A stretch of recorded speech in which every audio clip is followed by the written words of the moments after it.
안녕하세요. 이번 세션의 좌장을 맡게 된 동북아 역사재단의 남상구입니다. 이번 제주 포럼의 큰 주제가 아시아 태평양 지역의 지속 가능한 평화와 번영을 위한 협력입니다. 근데 이 세션을 주최하는 동북아 역사재단의 설립 목적 역시 동북아 지역의 평화와 번영을 위한 기반 마련입니다. 그래서 저희가 어떠한 그 주제로 세션을 만드는 것이 이번 제주 포럼에 기여를 할 수 있을까 고민을 했습니다. 그리고 그 결과 한일 역사 화해와 대화, 미래지향적 한일 관계 구축이라는 주제로 세션을 구성을 했습니다.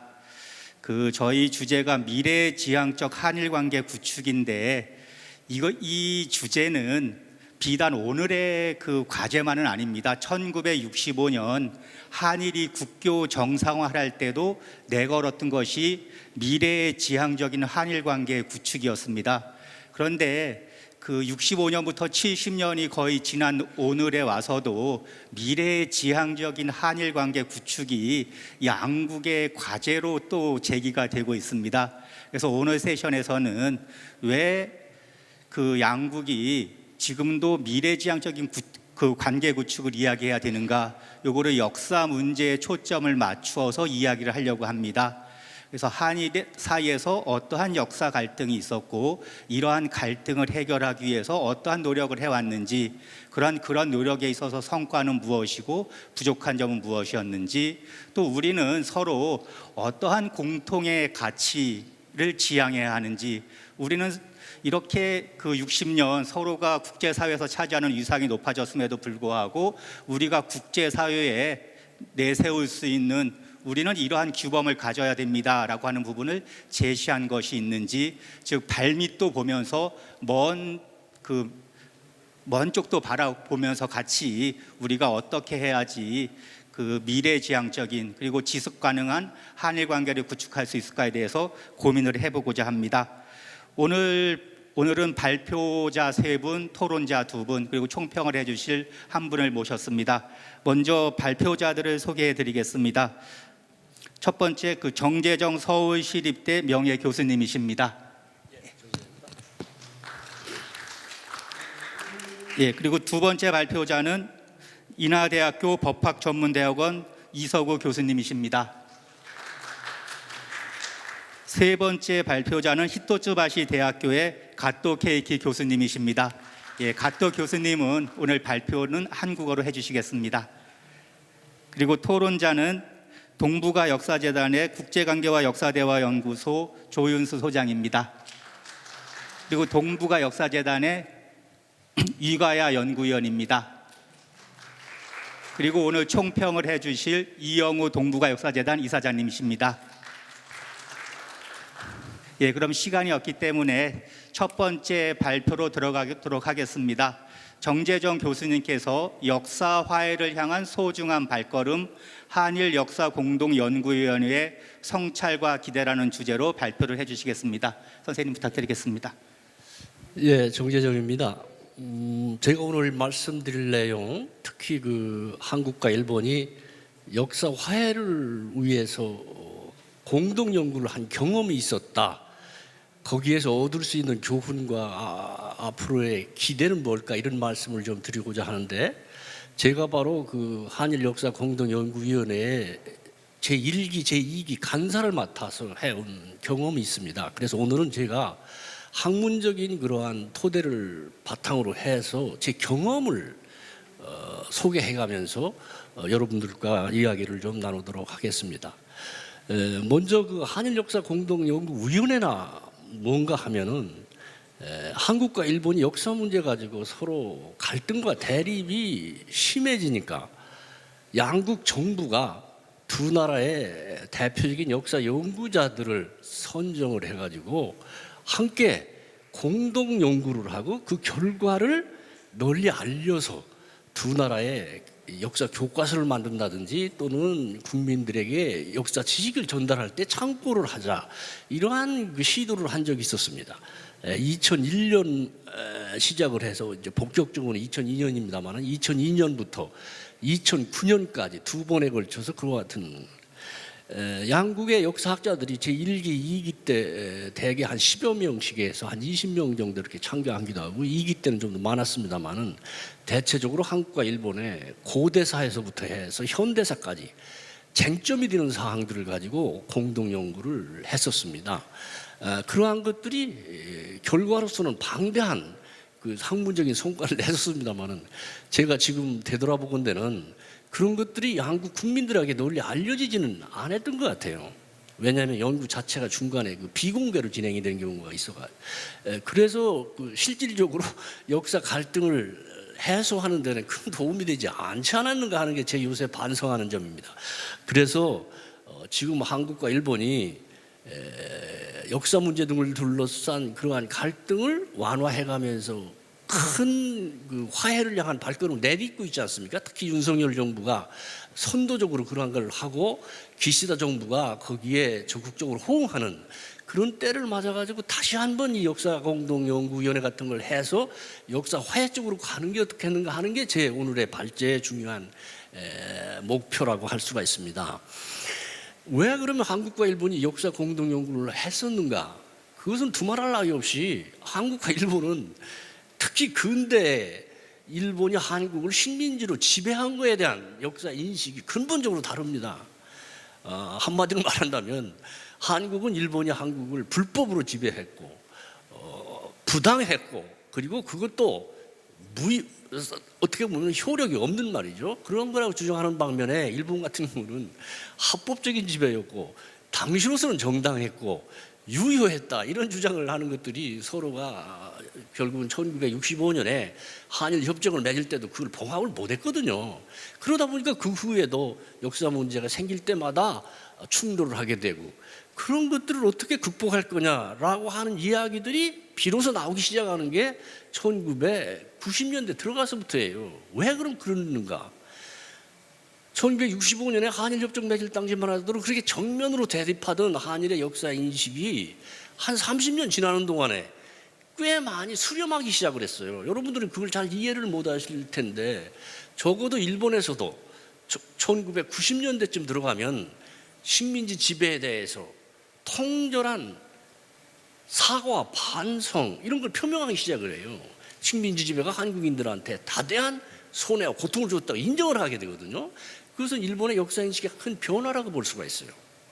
그 이유는 또 여러 가지를 설명할 수 있습니다만 제가 보기엔 크게 봐서는 일본이라는 나라 자체가 30년 동안 민주주의가 정착이 되고 경제가 발전하고 일본인들의 역사 인식도 개선 쪽으로 갔고요. 또 한국도 마찬가지로 경제개발, 민주화를 진행하는 과정에서 이제는 역사 문제 같은 거에 대해서 적극적으로 발언도 하게 되고 그러한 속에서 일본 정부가 이제는 공식적으로 그와 같은 인식으로 바뀌게 된단 말이죠.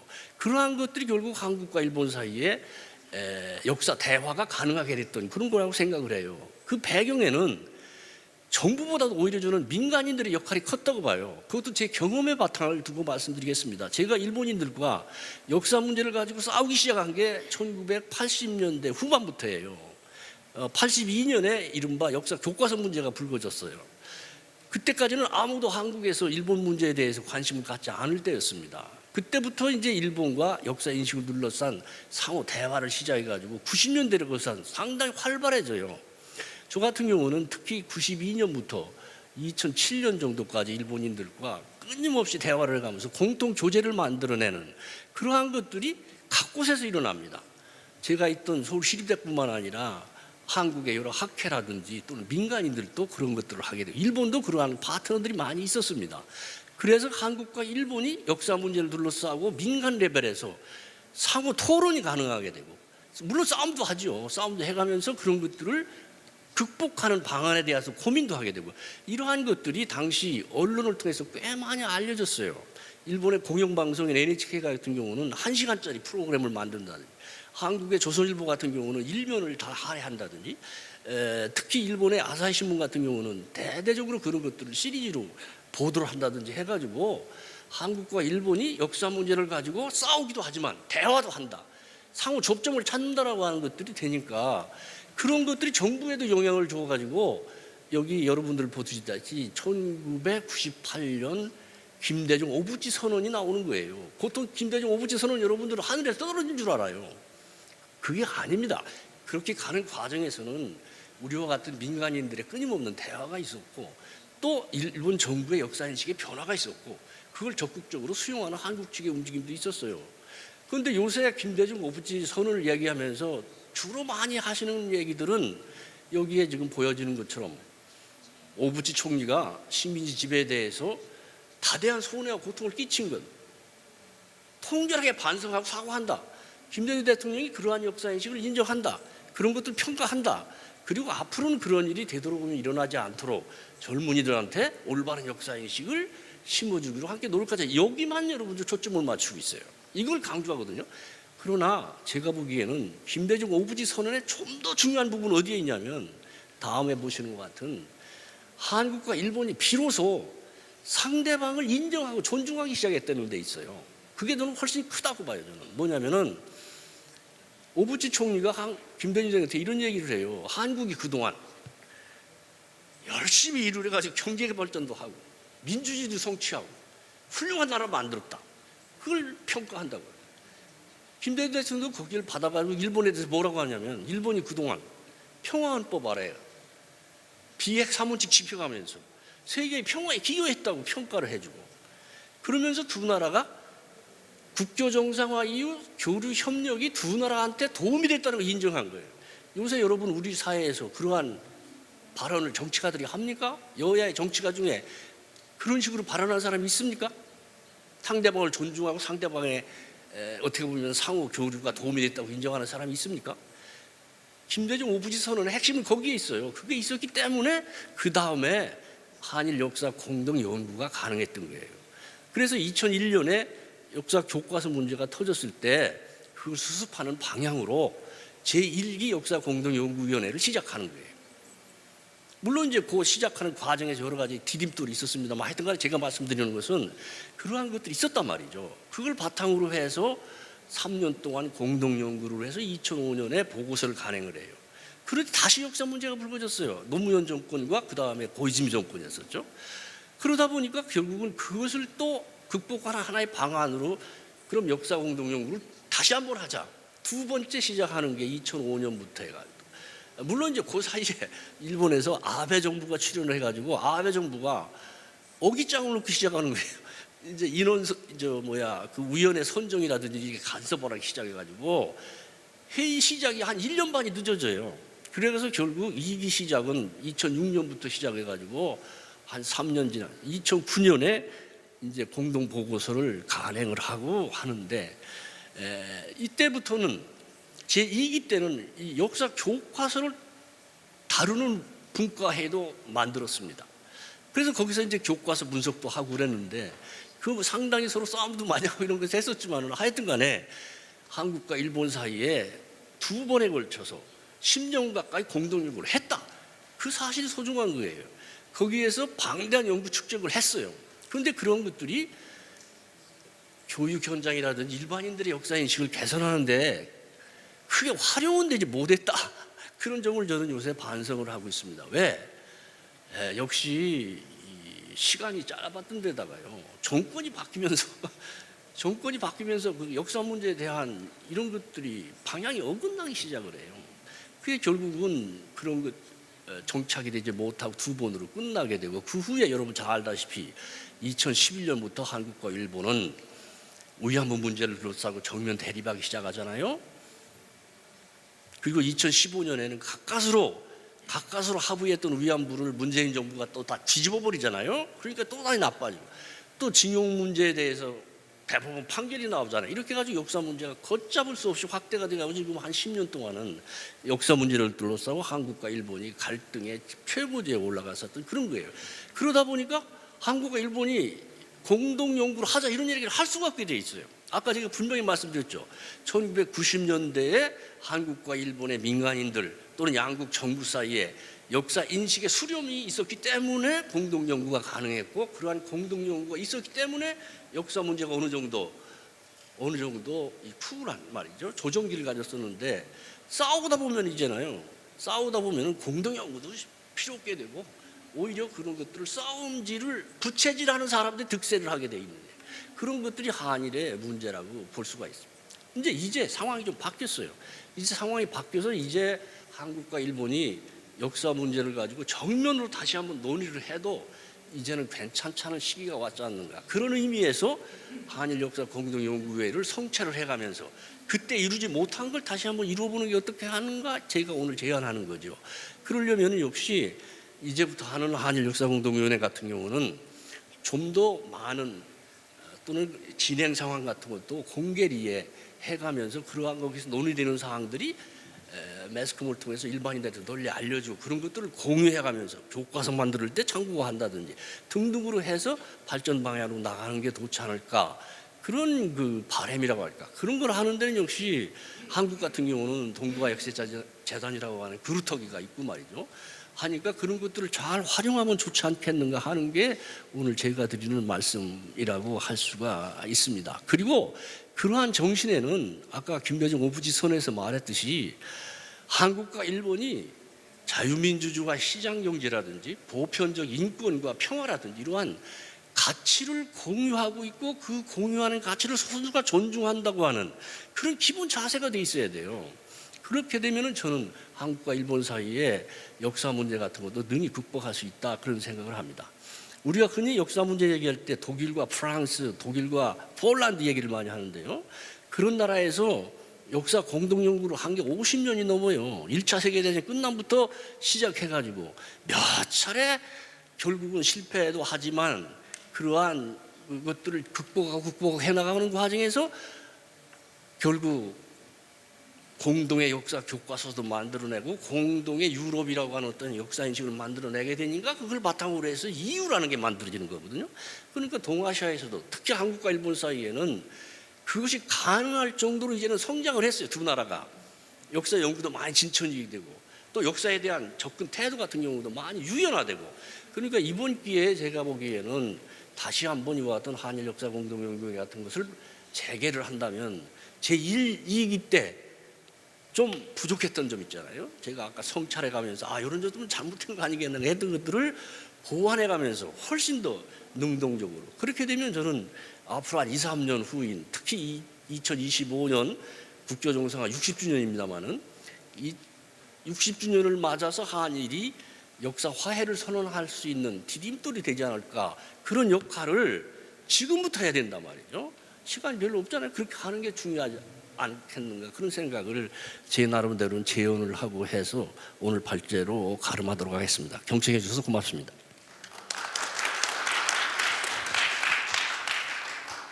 예, 감사합니다. 한 가지 안내 말씀드리겠습니다. 요 1층에 올라가면은 홍보 부스가 있는데 동북아 역사재단 홍보 부스가 있습니다. 거기에는 재단에서 2018년부터 19년까지 재단이 중심이 돼서 역사 화해를 위한 한일 포럼이라는 걸 했었습니다. 그래서 정치학 전공자 5명, 역사 전공자 5명, 그래서 한일 양쪽 20명씩 해서 2년간에 걸쳐서 서로 대화를 하고 그 글을 모은 게 있습니다. 그 홍보 부스에도 그때 결과물이 있으니까 참고해 주시기 바랍니다. 그럼 이어서 이서구 교수님께서 힘든 길 그러나 가야만 하는 길 한일 역사 대화를 통한 국제 규범의 형성이라는 주제로 발표를 해주시겠습니다. 부탁드리겠습니다. 예, 반갑습니다. 이서구입니다. 먼저 귀한 기회를 주신 동북아역사재단에 감사 말씀드립니다. 제주 평화포럼은 오랜만에 참석하게 된 것 같습니다. 저는 기본적으로 국제공법을 공부를 하고 있습니다. 영토분쟁, 해양법, 아시아 국가관행을 전공으로 하고 있는데 그렇기 때문에 어떻게 보면 학제간 연구 가운데에서 역사학과 아주 가깝게 공부하고 있는 분야에 있습니다. 오늘 주제 발표는 한일 역사 대화를 통한 국제 규범의 형성이라는 제목을 달았는데요. 기저에는 저희가 쉽게 생각하고 있는 실체적인 연구 없이 저희가 수사적으로 많이 얘기하고 있는 아시아의 국제법과 관련돼서 기존에 갖고 있는 여러 생각들을 한국과 일본에 접목해서 한번 말씀드리도록 하겠습니다.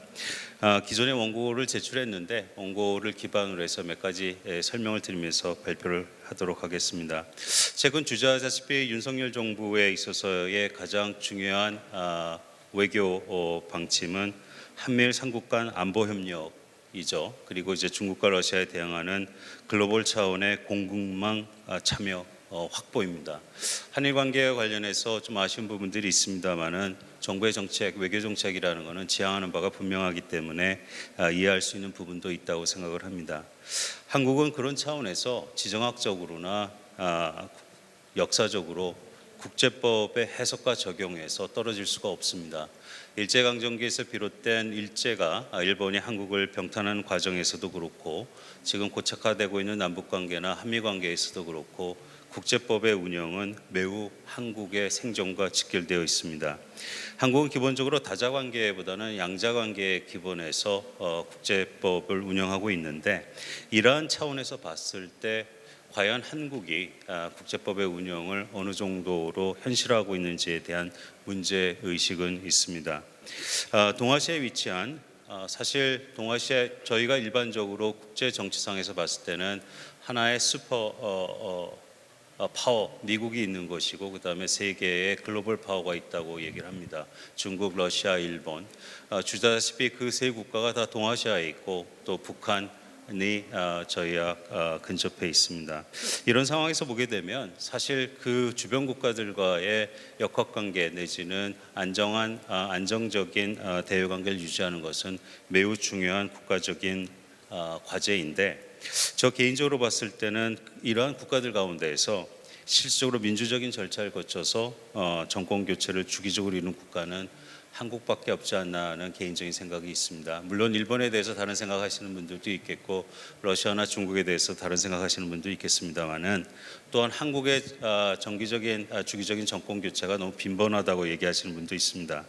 다만 이런 민간 영역에 있어서의 국민적인 역동성은 대한민국의 매우 중요한 자산이다라는 생각을 갖고 있는데 이러한 자산이 어떤 경우에 있어서는 국제법과 국내법 내지는 국제정치와 국제정치가 혼동되는 과정에 있어서 불가피하게 내지는 보다 정확하게 얘기하면 피할 수 있는 혼선을 제기하고 있는 것은 매우 유감스러운 일입니다.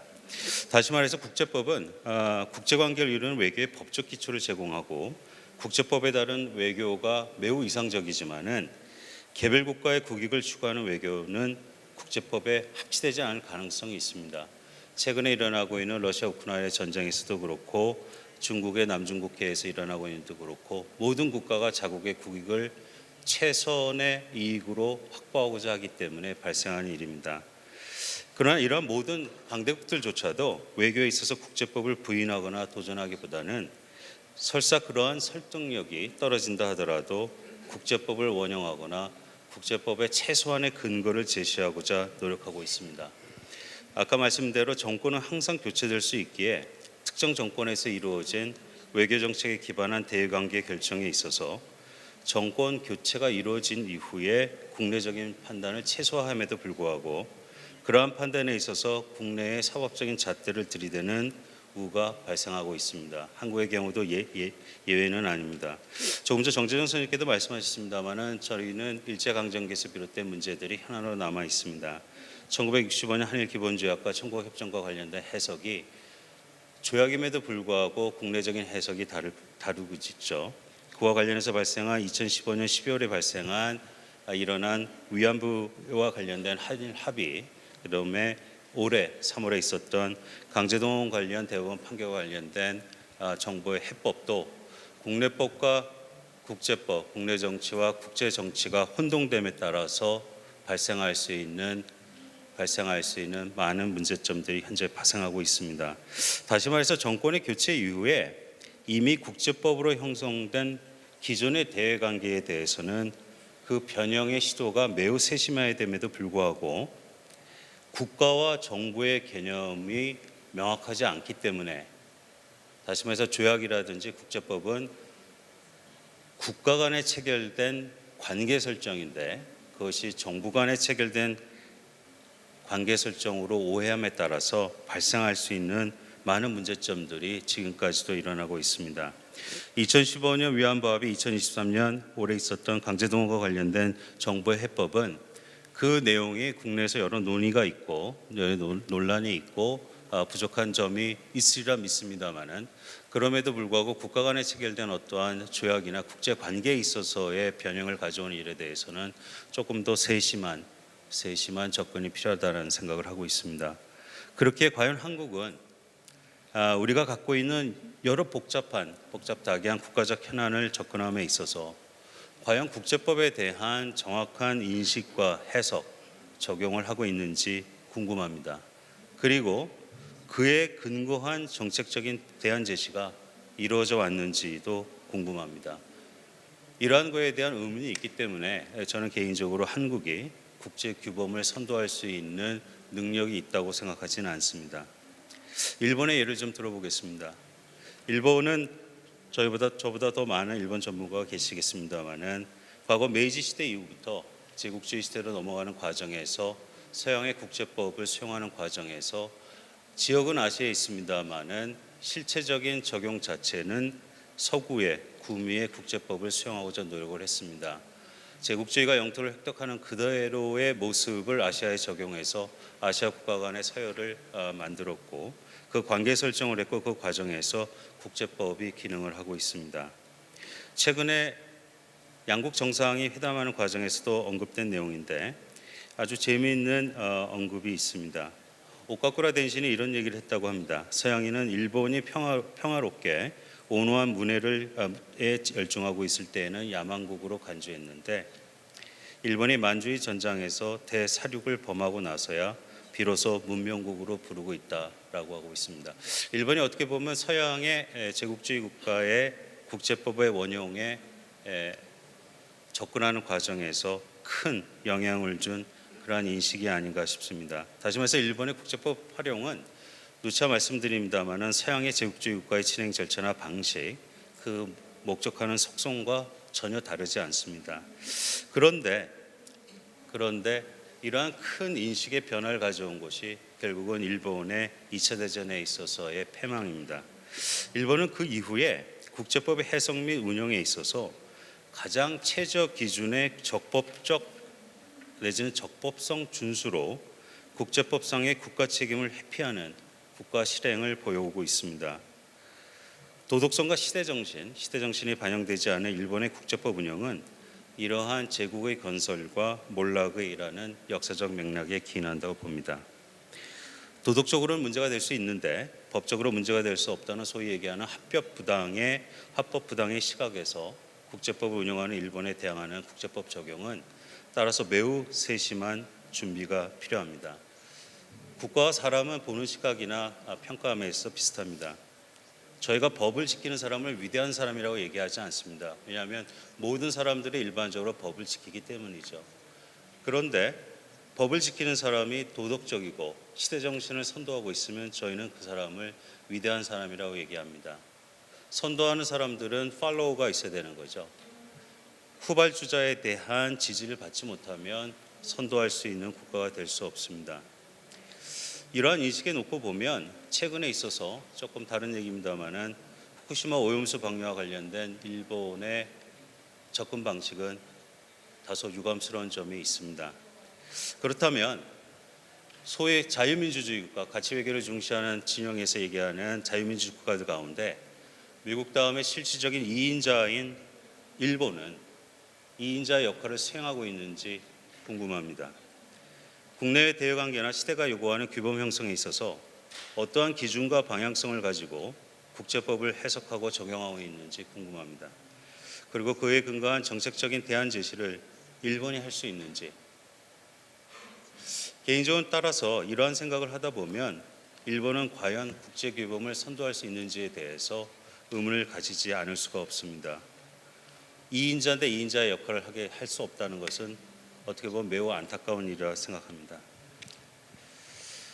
최근에 일본 국제법 학계에서 온 대표단과 미팅을 한 기회가 있었습니다. 학자 간의 연구입니다마는 주제 자체가 동경재판, 만주국의 국가적 지위, 후쿠시마 오염수 방류, 한일 간의 청구권 협정 문제였습니다. 이러한 기존에 있었던 사실과 국제법 해석에 있어서의 재시도는 가해자 피해자의 언어가 바뀌게 되는 어떻게 보면은 매우 위험한 시도인데 이러한 시도를 일본이 한다는 것에 대해서 당시 매우 안타까운 생각을 좀 가졌었습니다. 아까 말씀드렸고 계속적으로 반복합니다마는 법을 지키는 합법이라고 해서 그 국가가 위대한 국가가 되는 건 아니죠. 도덕성과 시대 정신이 같이 가야지만 그 국가가 위대한 국가가 되는데 이인자인 일본의 입장이 과연 이러한 수준에 머물러서야 되겠는지 궁금합니다. 결론적으로 저희가 아까 말씀드린 아시아 국제법이라는 얘기를 수사하게 비유해서 말씀드렸습니다. 저는 지난 5년 동안에 아시아의 국제학자 300명과 아시아 국제법 백과사전이라는 작업을 영문으로 작업해서 출간한 적이 있습니다. 아시아 국제법은 존재하지 않습니다. 수사하기에 불과한 거죠. 그 결론은 뭐냐면 국제법이라는 단일 실체가 있고 각각의 국가에 그 국제법이 적용되는 과정에 있어서 해당 국가의 국익을 극대화하는 과정에 있어서 변형이 있을 뿐입니다. 그러면 전 세계의 글로벌 리더라고 할 수 있는 일본, 중국이 같이 있는 이 동아시아는 그러한 국격과 사이즈에도 불구하고 국제법 규범을 형성할 수 있는 시대정신을, 도덕성을 갖지 못한다면 그건 매우 안타까운 일이 아닌가 싶습니다. 그러면 동아시아가 과연 국제법 규범 형성에 리더십 형성이 가능할지에 대한 의문이 생길 수밖에 없는데 그러한 의문을 극복하기 위해서는 먼저 한국과 일본 간의 여러 가지 현안들을 해결해야 될 필요가 있다라는 개인적인 생각도 하고 있습니다. 중국도 또 다른 차원에 있어서의 국제법 규범을 형성하기는 어렵다는 게 제 개인적인 생각인데 오늘 이 주제 자체가 패널의 세션 자체가 한일 역사대화에 한정되어 있기 때문에 한국과 일본의 얘기에 중점을 주도록 하겠습니다. 그렇다면은 한국과 일본 간에 있었던 여러 가지 역사적 현안들을 극복함에 있어서 어떤 역할을 해야 되는지 한국과 일본 모두 그동안의 국제법 관행 내지는 국가 관행에 있어서의 자성이 필요하지 않나 싶습니다. 가해국과 피해국의 국가 형태가 고착화되어 있죠. 지금 너무 고착화되어 있는 지금의 작금의 한일 관계는 극복해야 될 필요가 있다라는 생각을 하고 있습니다. 한국은 협의에 국제법적 운영 방식을 뛰어넘는 정책을 펴야 될 것 같고 일본은 지나친 도그마틱 해석을 극복해야 되지 않을까 싶습니다. 양국 간에 기존에 있었던 국제법의 국가 관행을 극복하지 않으면 아마 두 국가 모두 갖고 있는 국가적 역량이라든지 위상에도 불구하고 국제법 규범을 선도할 수 있는 그러한 국가가 되기는 어렵지 않을까 싶습니다. 저는 아까 정재현 선생님 말씀하신 제2기 한일역사공동연구위원회 3분과 근현대사 분과의 위원으로 참가한 적이 있습니다. 국제법 전공자입니다만은 전공 자체가 영토, 해양법, 한일관계 쪽에 있어서 그때 참석했었습니다. 대화는 매우 중요합니다. 당시 위원장이었던 조광 선생님 말씀에도 나왔습니다만 또 정재현 선생님도 말씀하셨습니다만은 유럽의 비유를 하지 않더라도 대화로서 해결할 수 있는 것들이 짧은 기간에 이루어지진 않습니다. 그러한 노력이 현재 중단된 것은 매우 아쉽다고 생각을 하고요. 또한 마찬가지로 서로 다름이 있다는 것을 인정하는 것 자체에도 상당한 많은 시간이 필요합니다. 그러한 다름을 인정할 수 있는 시간까지 가는데 더 필요한 시간이 필요하다면 그러한 노력은 경주돼야 되지 않을까 싶습니다. 그래서 결론적으로 동아시아에서 한국과 일본이 현재 한계를 극복하고 그 국가적인 위상에 부합하는 국제사회의 규범 형성을 위해서는 서로를 이해해야 합니다. 한국과 일본 간의 문제가 선행적으로 해결되지 않으면 주도적인 규범 형성의 주체가 될 수 없다고 생각합니다. 따라서 인식의 전환이 요구되고 서로의 차이에 대해서 대화하고 서로를 포용해야 하는 노력을 해야 합니다. 이러한 작업에 대한 실체적인 성과가 있어야 미래지향적인 국제 규범의 주체성을 담보하여 선도적인 국가가 될 수 있지 않을까 생각을 합니다. 따라서 중단된 한일 역사 대화의 재개를 통한 국제 규범의 형성에 기여하는 길은 매우 힘든 길인데 근데 어떻게 보면 또 반드시 가야 되는 길이 아닌가 싶습니다. 그래서 짧게 이 정도 제 의견을 말씀드리겠습니다. 고맙습니다. 예, 이서호 교수님 감사합니다. 그럼 이어서 가토 케이키 교수님의 올바른 역사 인식을 세우기 위한 일본 시민 사회의 과제라는 주제로 발표를 듣도록 하겠습니다. 가토 선생님 부탁드리겠습니다. 네. 안녕하세요. 히토츠바시 대학에서 한일 관계사를 가르치고 있는 가토 케이키라고 합니다. 오늘은 올바른 역사 인식을 세우기 위한 일본 시민 사회의 과제라는 주제로 발표하도록 하겠습니다. 네, 먼저 일본 사회의 식민 지배 인식을 둘러싼 문제점에 대해서 말씀드리겠습니다. 근대 일본의 조선 침략과 식민 지배에 대해 일본 정부는 그 불법성을 인정하고 있지 않습니다. 일본 위안부 문제나 강제동원 문제에 관해서도 법적 책임을 부정하고 배상을 거부하면서 재발 방지 조치도 취하고 있지 않습니다. 최근 30년 동안 일본 교육의 의존화가 가속화되면서 교육에 대한 국가 통제가 강화된 점도 무시할 수 없습니다. 2001년에 새로운 역사 교과서를 만드는 모임을 실어서 세연모의 역사 교과서가 교과서 공점에 합격한 이후 우파의 역사 교과서는 영향력을 확대하고 있습니다. 그리고 일본 정부는 역사 교과서에 대한 정치 개입을 강화하면서 2021년에는 교과서 회사를 상대로 일본군 위안부 문제와 강제동원 문제 관련 용어를 변경하도록 하는 등 노골적으로 개입을 강화하고 있습니다.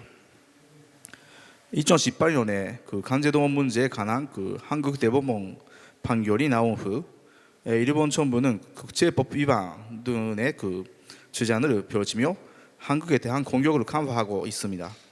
일본 언론도 한국 때리기에 나서면서 일본 시민들의 한국 인식은 또 안 좋아졌습니다.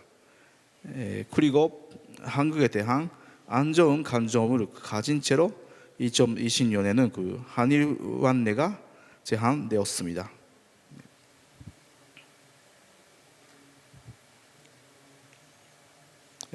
현재 많은 일본 시민들은 이와 같은 한국을 공격하는 프로파간다에 영향을 받고 있습니다.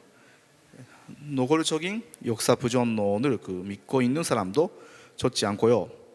식민 지배의 실태를 어느 정도 알고 있는 사람이라도 이미 해결된 일인데 다시 문제 삼는 한국, 만일 한국과 같은 주장을 무의식적으로 받아들이고 있습니다. 일본에 의한 가해의 역사를 비판하는 사람은 부정적인 의미로 만일 자익이라고 부르고 있습니다. 이러한 가운데 작년부터 한일 관계가 본격적으로 재개되면서 한일 관계의 개선을 주장하는 목소리가 더 높아지고 있습니다. 하지만 그 전에 해결되어야 할 문제가 있지 않을까 생각됩니다.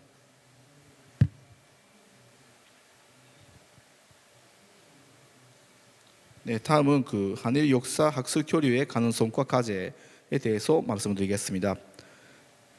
1990년대 이후 민간 차원에서 한일 역사 학술 교류, 역사 교육 교류가 활성화되면서 혼돈의 역사 인식 형성을 목표로 혼돈 교재 제작과 혼돈 연구가 이루어졌습니다. 대표적인 성과로는 한국의 서울시립대학교와 일본의 도쿄가쿠게 대학의 중심으로 한 연구자와 교육자가 제작한 한일 교류의 역사가 있습니다. 선사시대부터 현대까지 이어지는 역사를 전체적으로 다른 한일 혼돈 부교재를 제작한 것은 혼돈된 역사인식을 형성함에 있어 대단히 큰 성과라 할 수 있습니다. 그리고 제가 근무하는 히토츠바시 대학을 중심으로 한 그룹은 서울대학교 역사연구자를 중심으로 한 그룹과 함께 1998년부터 20년이 넘게 연구 교류를 계속 해왔습니다. 그 식민지배에 대한 비판적인 인식을 존재로 한일 양국의 연구자가 대화를 거듭해 온 의미는 매우 크다고 생각합니다. 이러한 성과가 일본 사회에 공유된다면 한일 관계는 상당히 다른 방향으로 흘러가지 않았을까 생각됩니다.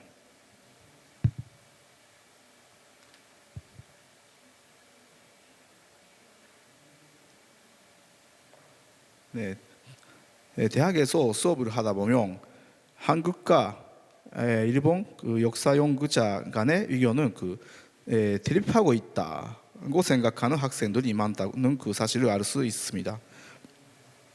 다시 말해 일본의 연구자는 일본 국가의 가해성, 식민지배 가해성을 인정하고 있지 않다고 오해하고 있는 것입니다.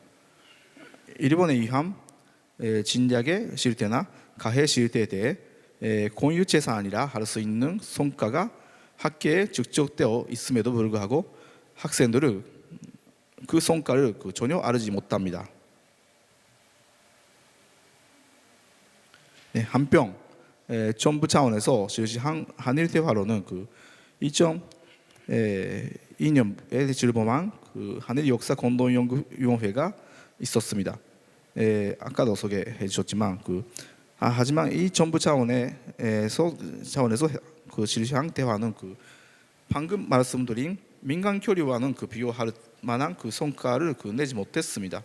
이러한 결과가 나온 배경 중 하나로 일본 측의 문제점을 두르자면 위원 선전이 정부의 입맛에 맞춰 실시된 점입니다. 일본에는 일본 학술회의가 있고 그 안에 사학위원회가 있습니다. 그리고 일본의 역사학회를 아우르는 일본 역사학협회와 같은 학회도 있습니다. 그렇기 때문에 이러한 조직이나 학회에 위원 선전을 맡기는 것과 같은 방법이 있을 수 있었습니다. 하지만 그러한 방식은 채택되지 않고요. 정부의 입맛에 맞는 발언을 하는 연구자가 주로 위원회에 선전되었다는 평가가 있습니다. 국가의 의안에 따른 위원이 선전되는 한 한일 역사 대화가 진전되지 않는 것은 당연한 결과라 할 수 있습니다.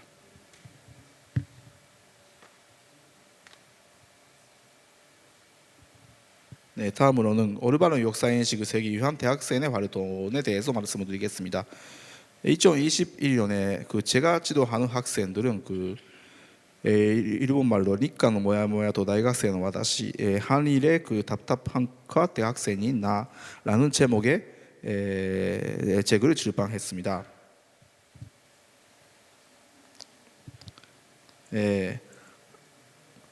지금 말씀드렸듯이 지금 상황을 개선하기 위해 일본 상황을 개선하기 위해 학생들은 일본 시민사회의 식민지배 책임과 마주할 것을 주장하는 내용의 책을 내고 싶다고 생각을 갖게 되었습니다. 하지만 안타깝게도 지금의 일본 사회에서는 식민지배 책임을 마주할 것을 주장해도 귀 기울이는 사람은 거의 없습니다. 그래서 학생들은 일본에서 많은 인기를 끌고 있는 K-팝이나 한국 문화를 매개로 해서 모야모야라는 일본어인데요. 모야모야라는 키워드를 내세운 책을 만들기로 했습니다. 모야모야는 한국어로 번역하기 어려운 것인데요. 답답함이나 고림직하지 못한 감정을 표현하는 말입니다. 한국 연예인이 식민지배 문제에 대해 발언할 때 많은 일본인 팬들은 모야모야를 느낀다고 합니다. 일본 팬이 있는데 왜 일본인을 비난하는 말이나 행동을 하는 거지? 일본 사람을 싫은 건가? 팬의 기분도 생각해주면 좋을 텐데 와 같은 모야모야를 느낀다고 합니다.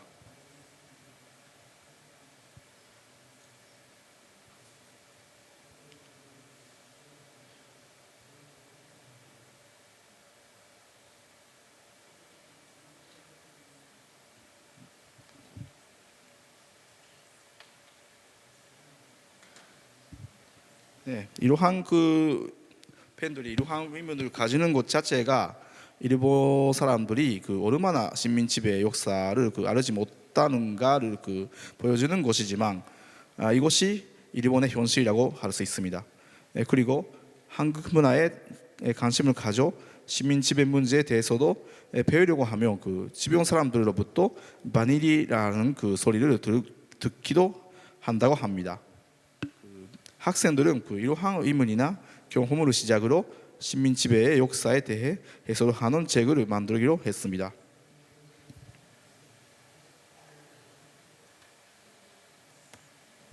그 이 책은 지금까지 없었던 컨셉의 그 책이었던 점, 그리고 트위터를 활용한 프로모션을 그 실시한 점, 그런 이유로는 그런 이유로 K-pop 팬들 사이에서도 화제가 되어서 6세만 1,000부의 판매고를 그 기록했습니다. 식민 지배 책임을 전면에서 다룬 책이 이 정도의 영향력을 가진 전에는 그 없었기 때문에 놀랄 만한 성과라 할 수 있습니다.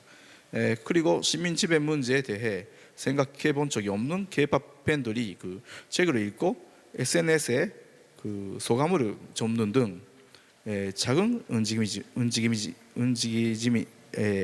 움직임이지만 그 역사 문제에 대해 논의하는 공간이 만들어졌습니다. 이 책을 쓴 학생 5명은 그 대학원생과 사회인이 된 지금 소편을 계획하고 있습니다. 학생들은 사소한 움직임이지만 그 계속적으로 목소리를 낼 필요가 있다고 생각하고 있습니다. 그 화제가 되어서 라디오에도 나오고요. 그리고 작년에는 우리 학생들은 그 한국에서도 이런 발표를 했습니다. 그리고 우리 세미나 우리 지도 학생들의 발표를 소개하는데 오키나와에서 그 위암소를 그 답사하는 조사도 작년에 했었습니다.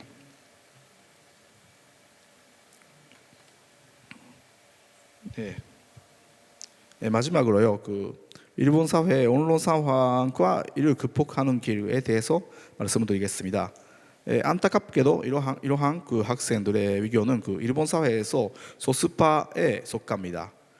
아사히 신문의 소편 사이트와 K-팝을 비롯한 그 엔터테인먼트 정보를 다루고 있는 모델 프레스와 같은 사이트에는 그 학생들의 인터뷰가 실리긴 했지만 그 유력 언론사가 기사를 쓰는 일은 그 거의 없었습니다.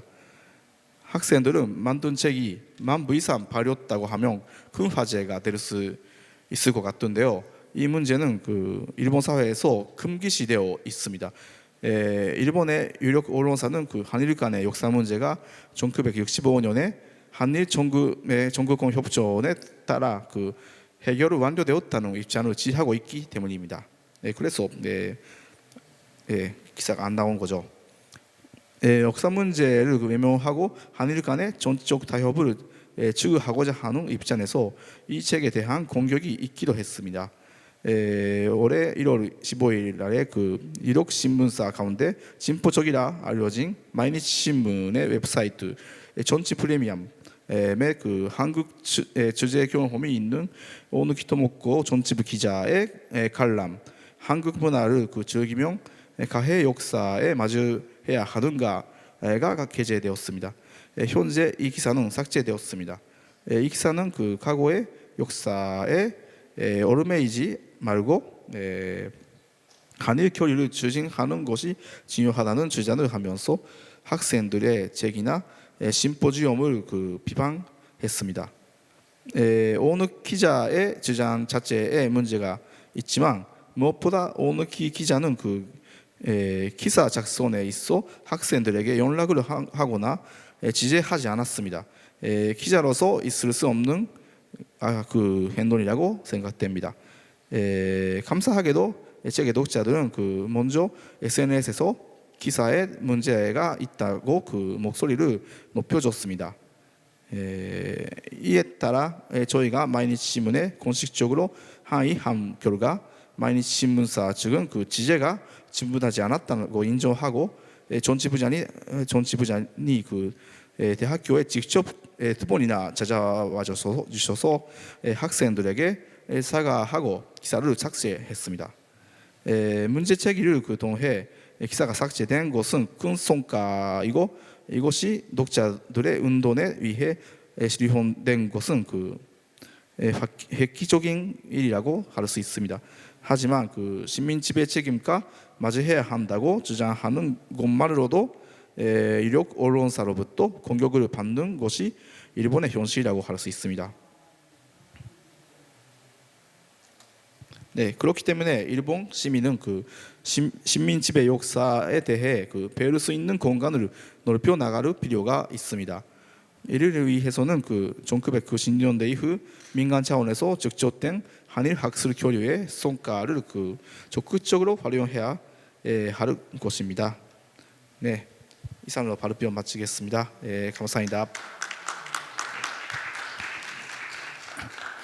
예, 98년 김대중 오보치 선언도 그렇고 한일 간에서 역사 문제를 이야기할 때 많이 이야기하는 것이 과거를 직시하고 미래로 나아가자는 이야기였던 것 같습니다. 그래서 지금 가토 선생님이 하시는 작업들이 일본에서 과거를 직시하기 위한 노력이 아니었나 싶습니다. 그런데 과거를 직시하기 위한 노력이 결코 쉬운 건 아니다, 많은 지지를 받는 건 아니다라는 발표셨습니다.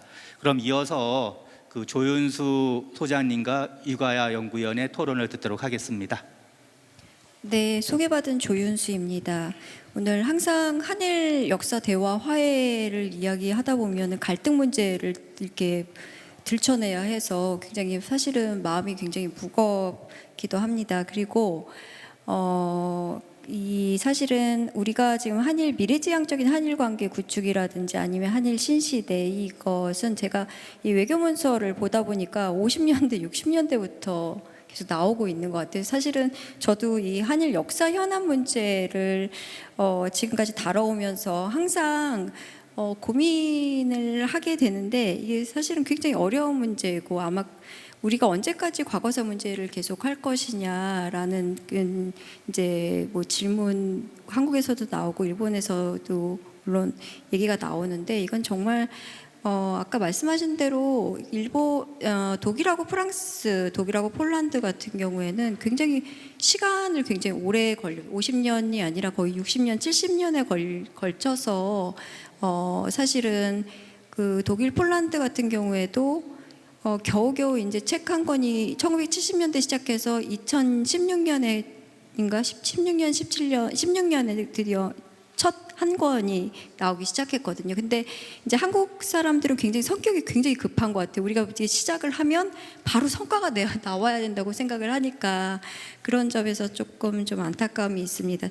짧게, 시간이 없으니까 짧게 질문 몇 개 하고 좀 마치도록 하겠습니다.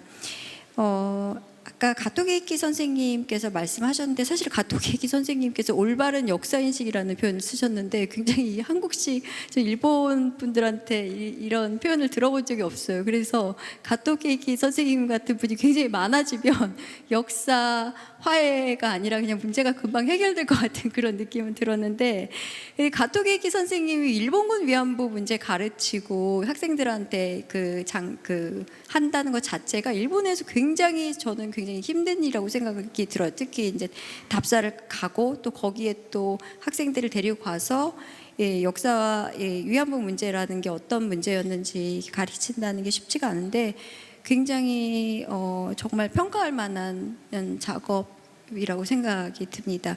근데 지금 저희는 지금 사실은 김대중 오부치 선언이라든지 아니면은 한일 역사공동위원회라든지 이런 것들은 한국에서는 굉장히 많이 논의가 되어 있는데, 일본에서는 사실은 논의가 그렇게 되어 있는 것 같지가 않아요. 지금 일본의 분위기 90년대까지 저는 다마라든지 아니면 98년 김대중 오부치 선언까지 2010년에 간 나오토 다마까지 그 뒤로 이제 계속 가는, 그래서 앞으로 가는 게 아니라, 그래서 우리도 이렇게 많이 노력했으면 전 세계에서 한일 간의 어떤 역사 화해 모델이라든가 이런 게 귀감이 돼야 되는데 그렇지 않고 있거든요.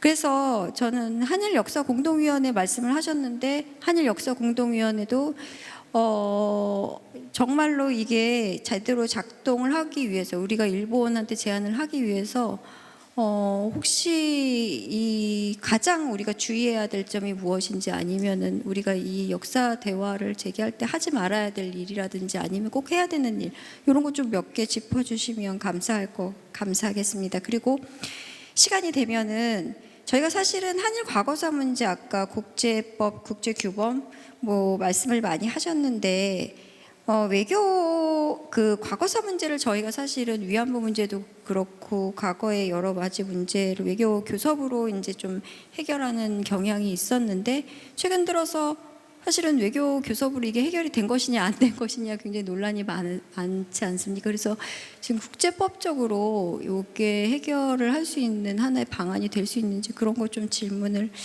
드리고 싶습니다. 이상입니다. 예, 감사합니다. 이어서 이가야 선생님. 네, 소개받은 위가야입니다.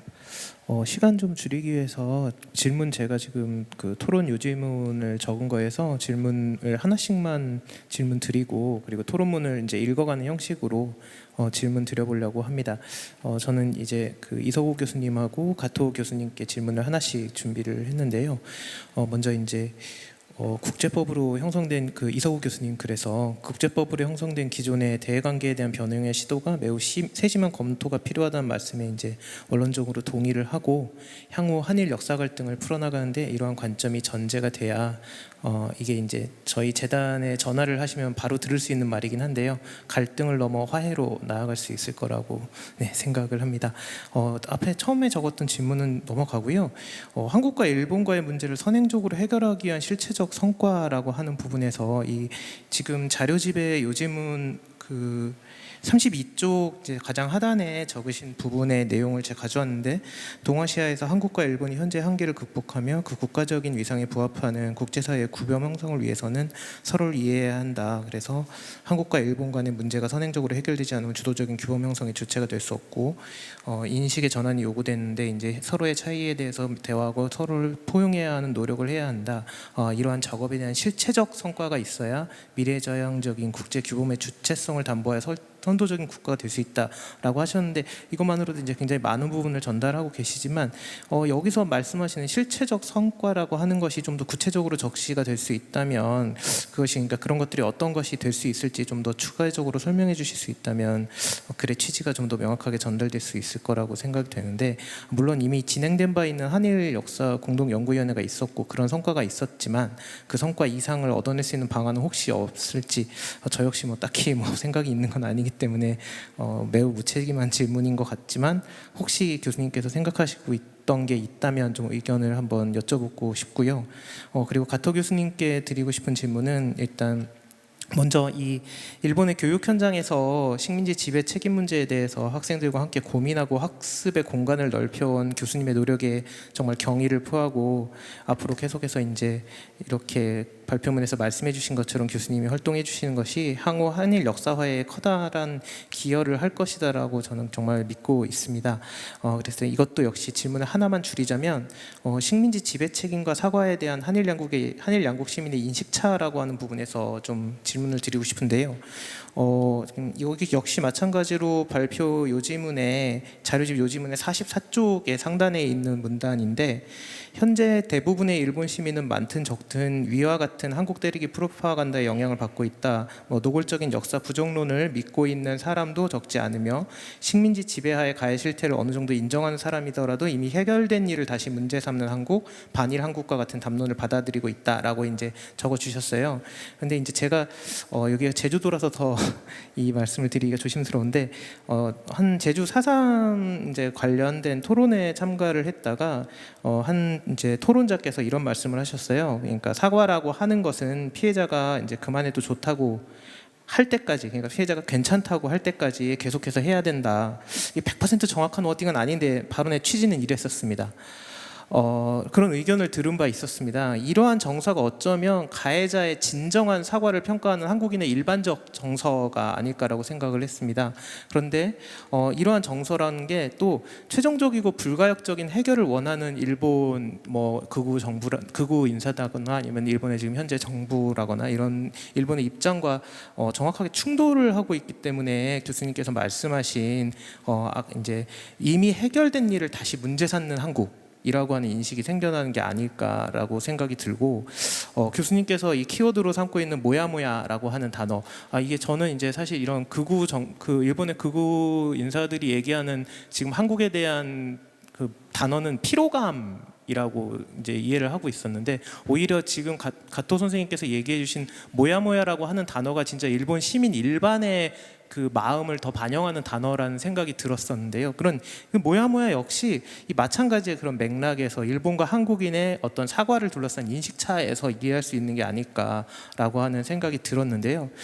이런 한일 양국의 사과라고 하는 것에 대한 이런 명확한 인식 차를 넘어가지고 화해로 나아갈 수 있는 방법이 무엇일지 혹시 선생님 좀 교수님이 생각하신 게 있다면 좀 들어보고 싶어서 질문을 드립니다. 네, 이상입니다. 예, 감사합니다. 그 세 분 각자한테 질문을 해주셨는데 혹시 방청객 분들 중에서 질문하실 분이 있으면은 그 질문 듣고 같이 답변하는 걸로 하겠습니다. 혹시 질문 있으십니까? 예. 마이크 부탁드리겠습니다.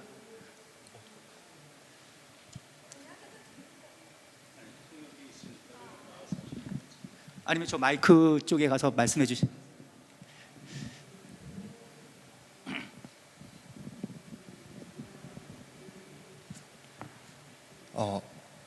저는 그 정재영 교수님께 질문 드리고 싶은데, 그 한일 역사 공동 연구 같은 경우는 이 정부 주도의 굉장히 거시적 차원의 노력이라고 생각을 합니다. 근데 지금 이번 윤석열 정부의 한일 관계를 구축해 나가는 과정도 그렇고 굉장히 외교와 맞닿아 있는 이 역사적 노력이 국가 차원의 노력이라고 생각을 하거든요. 국가 차원의 노력이라 하면 이제 국익 및 외교의 관점에서 말하는 어떤 노력 내지는 어떤 용단이었다라고 평가를 내릴 수 있는 부분이라고 생각하는데, 결국에 이전에 있었던 한일 양국 간의 그 역사 화해에 대한 그 노력이 큰 성과를 얻지 못한 이유 중에 하나는 저는 개인적으로 국민적 합의로서 이루어진 결과가 없기 때문이라고 생각을 합니다.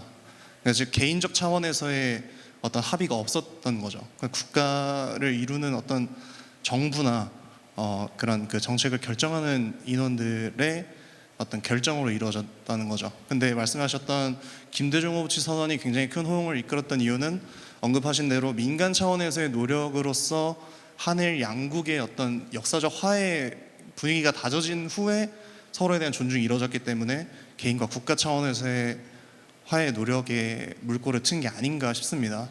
근데 오늘날에 지금 이루어지고 있는 어떤 2015년 위안부 합의라던가 이번 한일 외교 정상화 과정에서의 어떤 대한민국 정부의 노력은 굉장히 국가 차원에서의 노력에 좀 한정되어 있지 않나라는 아쉬움이 드는데, 앞으로의 어떤 그 양국 정부가 정상화를 하고 이런 그 역사 화해에 대해서 공동으로 연구를 하는 과정이 있다 해도 결국에는 개인 차원, 즉 이 국민적 합의가 이끌어지는 과정에서 호응이 얻어지는 거라 생각하는데, 이 부분에 있어서 양국 정부가 어떤 노력을 추구할 수 있을지에 대해서 고견을 좀 여쭙고 싶습니다. 예, 감사합니다. 예, 그러면 세 분 지금 토론자분들께서 질문해 주신 내용하고 지금 방청객이 질문 주신 내용을 포함해서 시간이 별로 없어서 죄송하지만 3분 정도로 좀 답변을 해주시기 바랍니다. 예, 우선 저한테 질문하신 분이 있어가지고 답변을 드리고 조윤수 선생님 질문에 좀 언급을 하겠습니다. 지금 말씀하시는 분 정확하게 제가 발제한 내용을 이해를 한 거에 대해서 저는 기쁘게 생각합니다. 역시 이 역사 화해라든지 또는 이런 것들은 있잖아요. 국가와 민간이 같이 갈 수밖에 없는 상황인데 그렇다고 해서 민간의 합의를 언제까지 기다리냐는 문제도 있어서 사실은 이 국가의 중요성이 대단히 큽니다. 유럽에서도 그것을 결국 성사시킨 것은 프랑스의 드골과 독일의 아데나우어 같은 사람의 엘리제 선언이거든요. 물론 이제 그런 걸 만들어가는 과정에서 민간 레벨에서의 공동 연구뿐만 아니라 교류 협력이라고 하는 것들이 뒷받침이 되니까 이제 따라가는. 그러니까 저는 한국과 일본은 상당 부분 그게 축적이 돼 있다고 저는 평가를 해요. 아까 말씀드렸죠. 90년대 후반, 특히 2010년에 간나우토 성명 같은 경우는 식민지 지배 강제성을 인정한 거예요, 일본이. 그런 것까지도 우리가 잊어버렸기 때문에 평가를 안 하는데, 평가를 하다 보면은 상당 부분, 이 수렴한 부분이 있단 말이죠. 그런 걸 바탕으로 역시 앞으로 더 많은 부분 대화를 해나가면은 이제 그 한일 간의 그 역사 화해라는 것도 이루어질 수 있다고 저는 전망을 하고, 그러한 하나의 시도로서, 디딤돌로서 활용할 수 있는 게 이 역사 공동연구위원회 같은 거다. 거기에는 민간과 국가 같이 참여하는 게 좋겠다, 그런 생각이에요. 그럴 때 그 역사 대화라는 것은 대단히 이 국민의 감정과 정서에 민감하게 반응하는 거예요. 그러니까 말 한마디 한마디가 대단히 중요한 거예요. 아까 조 선생님이 그 한국이 일본한테 해서는 안 될 말이 뭐가 있냐 이런 거 물었는데, 제가 요새 일어나고 있는 한일 사이의 역사 문제를 들어가지고 세 가지만 말씀드리겠습니다. 하나는 얼마 전에 윤 대통령과 기시다 총리가 그 히로시마에서 한일 원폭 희생자 위령비 참배를 했습니다. 그때 한국의 많은 사람들은 윤 대통령의 히로시마 방문 자체를 일본의 그 피해 의식을 이렇게 북돋우는데 악용된다고 주장하는 사람들도 있었어요. 저는 그렇지 않다고 칼럼도 쓰고 말이죠. 적극적으로 그런 것들을 받아들여야 된다고 했는데, 그때 한국이 일본 사람들한테 해서는 안 될 말이 있어요. 뭐냐면은 저도 그 일본의 그 원폭 피해 같은 걸 강조를 하고 부각하면서 가해의 사실, 일본이 침략 국가로서의 가해가 있었기 때문에 법이 떨어졌다고 하는 그런 얘기도 가능하거든요. 그런데 그런 것들을 너무 강조하는 나머지 한국 사람들 중에서는 일본의 원자폭탄 맞은 것을 천벌을 받았다 이런 식으로 표현하는 사람들이 있어요. 그런 얘기는 이 상대방의 감정, 정서를 극도로 악화시키는 그런 것들이 되니까 그런 것들을 조심해야 되죠, 말을 할 때.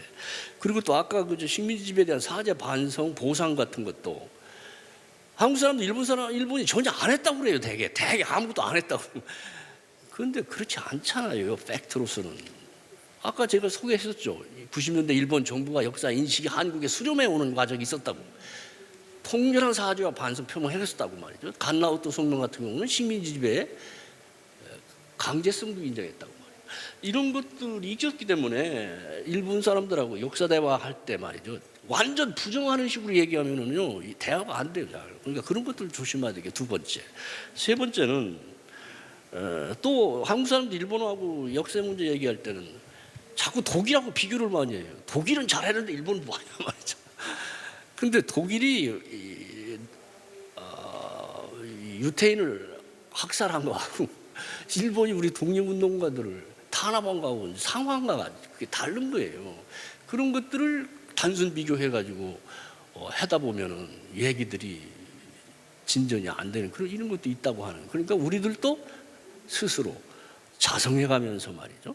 이 역사 대화라고 하는 것 같은 건 대단히 수준 높은 교양과 역사적 안목이 있어야 가능하단 말이죠. 그런 것들을 스스로가 훈련해가는 그런 것들이 우리들한테도 필요하다고 생각합니다. 이상입니다. 예, 감사합니다. 이서구 교수님.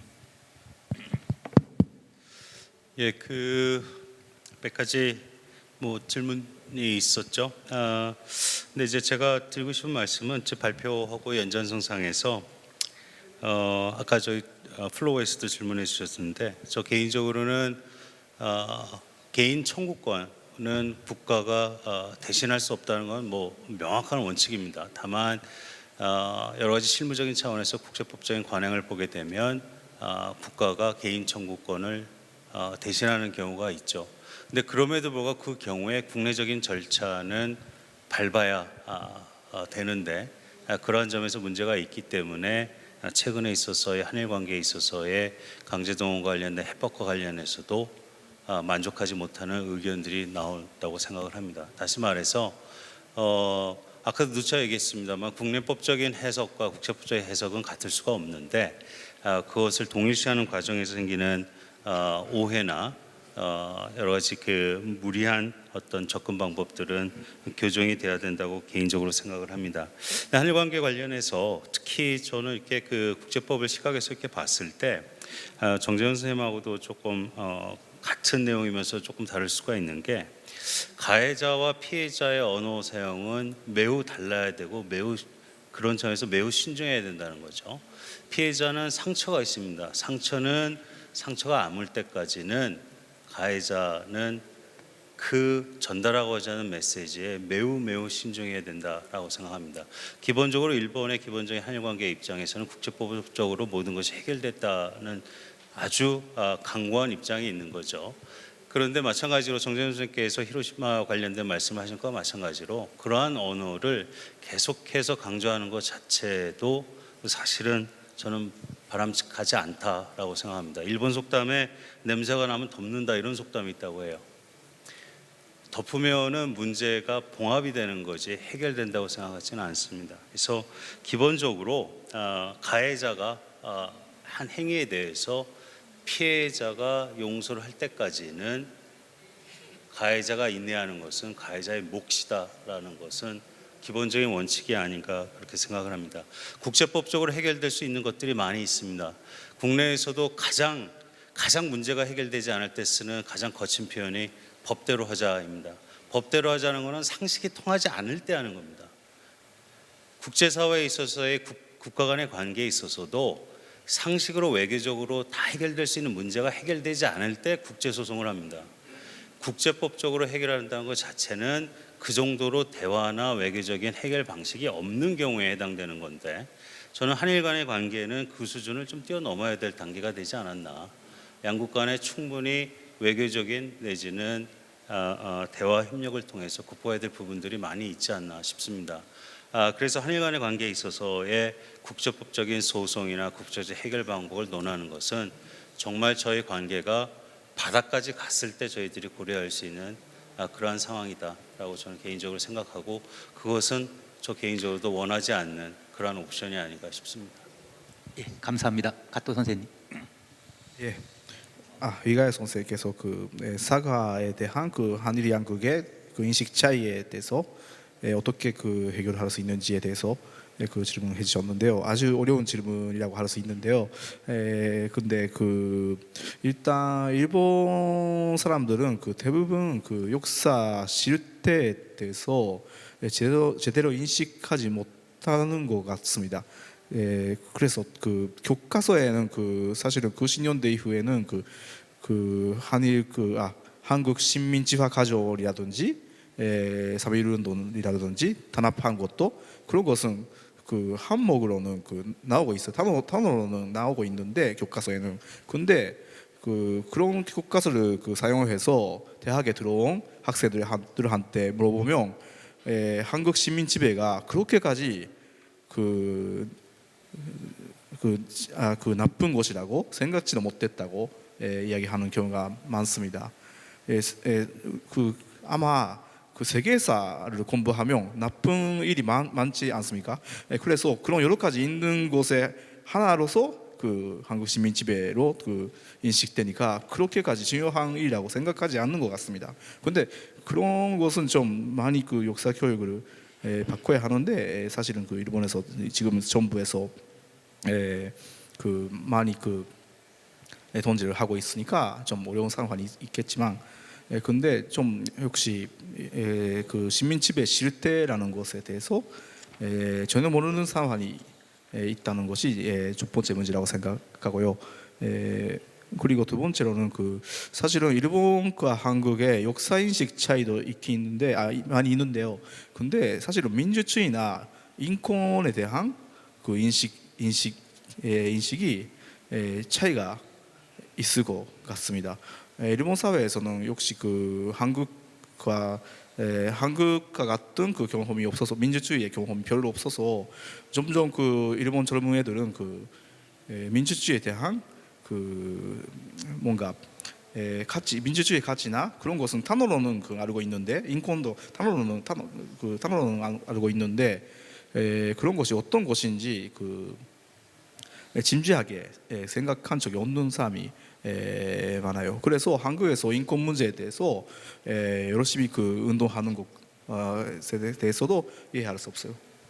네, 그런 상황이라고 생각합니다. 네, 감사합니다. 예, 감사합니다. 시간을 많이 못 드려서 죄송합니다. 그러면은 좌장이 요 토론 발표를 정리해야 되는데 이 어려운 과제를 이영호 동북아역사재단 이사장님께 넘기도록 하겠습니다. 부탁드리겠습니다. 네, 안녕하십니까. 반갑습니다.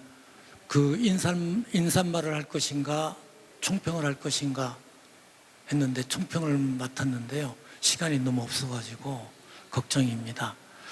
우선 세 분께서 훌륭한 발표를 해주셔서 대단히 감사하다는 말씀을 드리고, 세 분이 모두 다 한일 역사 화해를 위한 대화의 필요성과 당위성은 아주 다 강조를 많이 해주셨고, 현재 적절한 환경이 조성되고 있다고 평가해 주신 것 같습니다. 그럼 구체적으로 어떤 방식으로 하는 것이 좋은가, 이것이 문제인데, 제가 말씀드리는 것은 꼭 동북아 역사재단에서 이렇게 하겠다라고 하는 방향은 아니지만 그래도 포함해서 한두 가지 생각해 볼까 합니다. 한일 역사 화해를 위한 대화를 재개하는 차원은 정부 차원에서도 가능할 것 같고요. 학계 차원에서도 가능할 것 같고, 또 시민단체 차원에서도 추진할 수 있을 것 같고, 교육계 차원에서도 할 수 있지 않을까, 이렇게 생각해 보았습니다. 정부 차원에서 한 것은 우리가 오늘 검토한 것처럼 한일 역사 공동연구위원회 2번의 경험을 바탕으로 해서 그때 충분하게 하지 못했던 것은 좀 보완하면 좋을 것 같습니다. 예를 들면 학자를 선정하는 과정에 있어서도 정부에서 일방적으로 하는 것보다는 학계의 자율성을 좀 증진시키는 방향으로 하는 것이 좋을 것 같고, 진행하는 과정에서도 지나치게 비공개로 하는 것보다는 적절한 기회에 공개할 수 있는 것도 필요하다고 생각이 들고요.